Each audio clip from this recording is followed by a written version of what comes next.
ఈ మధ్య నా జుట్టు ఒడ్డని చూసి ఖచ్చితంగా హెల్తీ డ్రింక్ ఏదైనా తాగాలని ఫిక్స్ అయ్యి అంత హెయిర్ ఫాల్ అవుతుంది. అందుకే కరివేపాకు, ఉసిరి, క్యారెట్ జ్యూస్ చేసుకొని తాగుదాం అనుకుంటున్నా. రోజు ఫ్రెష్‌గా జ్యూస్ చేసుకొని తాగాలంటే పొద్దున్నే అస్సలు అవ్వని పని. ఖచ్చితంగా ఏదో ఒక రోజు స్కిప్ చేసేస్తాం. అలా కాకుండా డైలీ తాగాలని చెప్పి వీటిని ఐస్ క్యూబ్స్‌లో ప్రిపేర్ చేద్దాం అనుకుంటున్నా. నిజానికి అసలు పౌడర్ చేద్దాం అనుకున్నాను ఎండబెట్టి. మొన్నైతే అన్నీ కోరేసి ఎండబెట్టా. అప్పుడు బీట్రూట్ కూడా ఉంది. ఈ ఉసిరికాయలు కూడా ఫ్రెష్‌వే అనమాట. ఇవేమో కింద పడిపోయిన కాయలు. అప్పుడు మా అత్తయ్య ఫ్రెష్ కాయలు ఇచ్చింది. కాకపోతే మొన్న వర్షాల దెబ్బకి ఎండ సరిగ్గా లేక ఆ కూరంతా పురుగులు పట్టేసిందనమాట. ఇంకెందుకని పాడేశాను. మళ్ళీ ఇప్పుడు ఇలా ట్రై చేస్తున్నాను. ఉసిరికాయలు ముక్కల్లా కోసేసి అండ్ క్యారెట్ కూడా చిన్న చిన్న ముక్కల్లా కోసి కొద్దిగా కరివేపాకు మాత్రమే వేసి మిక్సీ పట్టుకున్నా.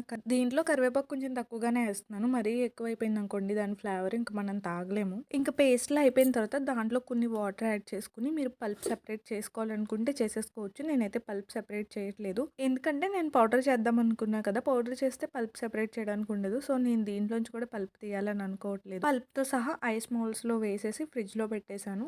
మార్నింగ్ కల్లా గడ్డ కట్టేస్తాయి. మేమేదో బరువైన పదార్థం మోసుకొస్తున్నట్టు మా అమ్మ ఫ్రిడ్జ్ డోర్ తీసి రెడీగా పెట్టింది. మిక్సీ జార్ నిండా చేశాను కదా! అదంతా నాకే కాదు మా చెల్లికి కూడా. అందుకే దానికి సగం ఇచ్చి మిగిలింది నేను ఇంకా ఉంటే 2 గ్లాసుల్లో పోసి ఫ్రిడ్జ్‌లో పెట్టేసా. నా దగ్గర ఇంకా ఎక్స్‌ట్రా మౌల్డ్స్ లేవు అందుకని చెప్పి. ఇంక టేస్ట్ విషయానికొస్తే నేను ట్రై చేయలేదు.